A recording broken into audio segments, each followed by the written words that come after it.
Reacting to a Tampa Bay Times report that she had mailed in 11 ballots over the course of a decade, White House Press Secretary Kayleigh McEnany reasserted Thursday that she is entitled to mail-in voting and defended President Trump's stance on the issue.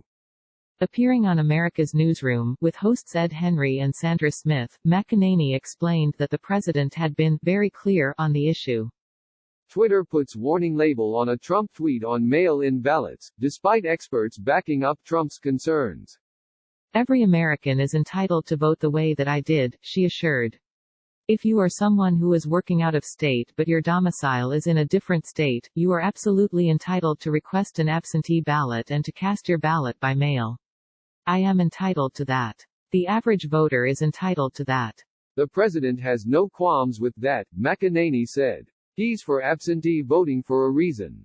According to McEnany, what the president is not for is mass mail-in voting that the administration contends Democratic House Speaker Nancy Pelosi supports. Last week, Pelosi touted a $3.6 billion vote-by-mail proposal, which she rechristened "Voting at Home," during an appearance on MSNBC's The Last Word. Pelosi stressed that the plan was aimed at making voting more convenient and safe for Americans amid the coronavirus pandemic, allowing them to participate in elections from home without exposing themselves to the risk of contracting the virus. The president, however, continues to claim that mail-in voting is particularly susceptible to fraud, casting it as a lawless exercise where ballots are stolen from mailboxes, voter signatures are routinely forged, and ballots themselves are illegally printed. There is no way, zero, that mail-in ballots will be anything less than substantially fraudulent, he tweeted Tuesday. This will be a rigged election. No way. Mail voting fraud is extremely rare and according to Fortune, about 0.00006% of total vote-by-mail votes cast have been fraudulent over the last 20 years. Trump himself voted by mail in April's Florida primary, where in LA County you have 112% of the population registered. Ask yourself how that happens, McEnany urged the Newsroom hosts.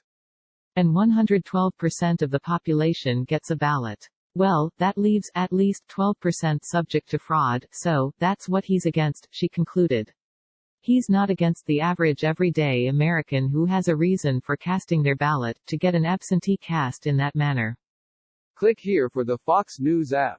In 2019, California and Los Angeles County agreed to purge as many as 1.5 million inactive voter registrations across the state after a lawsuit from conservative watchdog group Judicial Watch.